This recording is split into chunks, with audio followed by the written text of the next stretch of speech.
Go to Florida or stay in Florida if you're Florida State.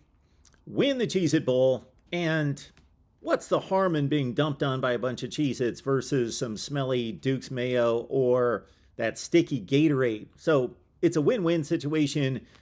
All in all, Florida State and Oklahoma at the Cheez-It Bowl on December 29th should be a good ball game, although it's not a fair seeding. So for those of you like myself that want to compare the conferences in these bowl games, keep in mind that Florida State is arguably the 2 seed in the ACC. But if you base it on record at 9-3 and ACC record at 5-3, it would be the 3 seed in the ACC, and Oklahoma down the list of Big 12 teams at 3-6 in the Big 12, so the 7 or 8 seed in the Big 12. But still, Oklahoma and Florida State with the Seminoles a 7-point favorite and the much hotter football team, although with all the weeks off, we don't know who's going to show up in Orlando, Florida. This is a fun bowl game that has been named just about everything in recent history going back to 1990. The first matchup was Florida State against Penn State. Joe Paterno and Bobby Bowden, a marquee matchup of number 6 and number 7 in the first ever Blockbuster Bowl. Do you remember that, kids? There was actually this place that you would walk into, a brick building with a lot of glass doors, a retail establishment, if you know what that is. That was called Blockbuster, where you would pick out a video and put it in your, I won't go through the whole explanation because you probably are not aware, but it was called Blockbuster. That was the Blockbuster Bowl. And again, number 6 versus number 7, the very first time in 1990. This bowl game then went from the Blockbuster Bowl to the CarQuest Bowl to the Micron PC Bowl, the Tangerine Bowl, which is another bowl game going back to the 70s, the Russell Athletic Bowl, the Camping World Bowl, and now, finally here since 2019, it has been the Cheez-It Bowl. Oklahoma 6-1 all time against Florida State. They most recently met in 2010 and 2011. Sooners won both games pretty handily, 47-17 and 23-13. Florida State all time in bowl games pretty respectable at 27-17 with 2 ties. They have appeared in this bowl game 3 times. With 3 wins. They defeated Wisconsin and Notre Dame in 2008 and 11, and the aforementioned game against Penn State in 1990 in the inaugural Blockbuster/Cheez-It Bowl. Oklahoma's all-time bowl record at 31-23 with 1 tie. They've appeared in this bowl game 1 time. That was back in 2014, one of Bob Stoops' last teams. Before making the playoffs in 2015, they took on Clemson the year before they took on the Tigers in the playoff and got blasted 40-6 in 2014. The ACC leads the series as these 2 conferences have gone at it now 8 consecutive years. The ACC leads 4-3. All right, a lot of history. That's fun to look at. Now let's look at the matchup here in 2022. Let's start with Jordan Travis, Florida State quarterback, and much improved.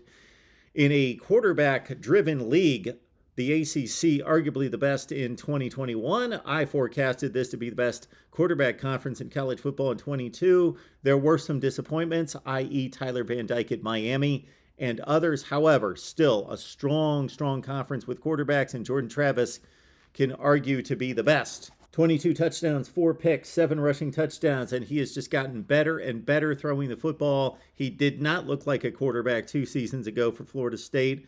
Mike Norvell's done an amazing job with this offense, with this quarterback, and Jordan Travis is a gamer. He's got Johnny Wilson at wide receiver, 35 catches, 5 touchdowns. Also, Pookie Wilson and Micah Pittman, look out for them as well. In the run game, Florida State is stout. They're 12th in the nation in rushing, number 10 in yards per carry, led by Trey Benson at 6.8 yards per carry. If Trey Benson has a decent game against Oklahoma, he will rush for 1,000 yards this season. Trayshawn Ward not far behind at 6.5 yards per carry. Much improved offensive line. This has been a sore spot for Florida State for years and years and years, going back to the Jimbo Fisher era.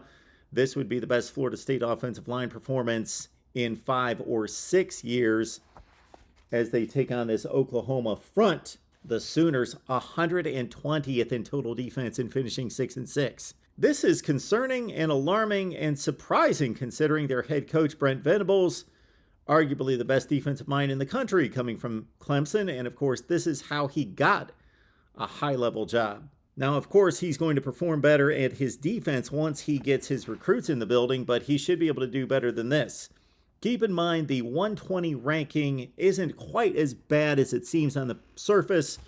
because Oklahoma's on the field on defense for a lot of plays. They're only 68th in yards per play defense. That's average out of 131 teams. Ethan Downs is the playmaker with 13.5 tackles for loss and 4.5 sacks. CJ Colden, the transfer from Wyoming, with 4 INTs. On the offensive side for Oklahoma, Dylan Gabriel, a really good quarterback, strong, top 15 to 25 starting quarterback in college football, but not what Oklahoma fans have come to expect from the likes of Baker Mayfield and Kyler Murray and Jalen Hurts. Dylan Gabriel banged up and knocked out of the TCU game, and they really plummeted with him not on the field. He misses throws, he's inconsistent, but he does well enough to throw 24 touchdowns, 6 picks, and 63% completion percentage for a total offense, kind of the inverse of the Oklahoma defense, where the total offense numbers look much better than the actual performance at only 35th in the nation points per game. Eric Gray is a solid running back, really strong, really stout, can catch balls out of the backfield, 1,300 yards plus 33 receptions.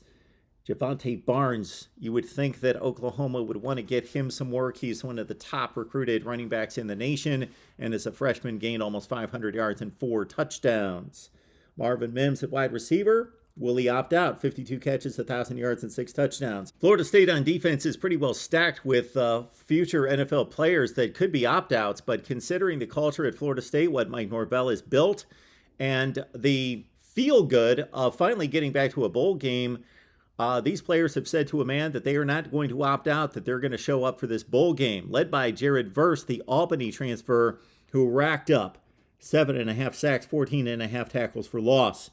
Jamie Robinson, one of the best defensive backs in the ACC, led the team in tackles with 86. Tatum Bethune, the transfer in from UCF, and Kayla DeLoach at linebacker, they are near elite. Renardo Green, look out for him. He is tight in coverage and also lays a lick on wide receivers. Probably leads the defensive backfield as the best Seminole there.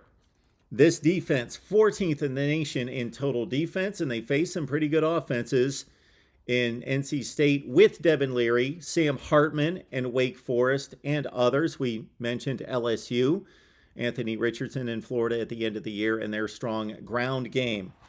Florida State, 10th in yards per play against, 16th in points against. All right, the NC State loss was 19-17. Jordan Travis threw an interception in the end zone, a game in which the Seminoles should have won. They would have kicked a game-winning field goal, but the trust in the kicker, not there. Ryan Fitzgerald was a good, reliable, decent kicker prior to 2022. Rough season for him at 10 for 17. Oklahoma, not necessarily a guarantee if they need to hit a late field goal either. Zach Schmidt is 11 of 16. Florida State, 9-3. Again, they got off to the great start, including the win in the opener against LSU. Ran into a 3-game slump mid-season against 3 of the better opponents on the schedule. NC State, Wake, and Clemson rallied with 5 straight, and they are feeling good about their season and winning 10 for the first time since 2016. For Oklahoma, it's a downer at 6-6, and the beginning of the Brent Venables era in Norman. Cheez-It Bowl thoughts. Let us know down below right here at the Voice of College Football, FSU and OU.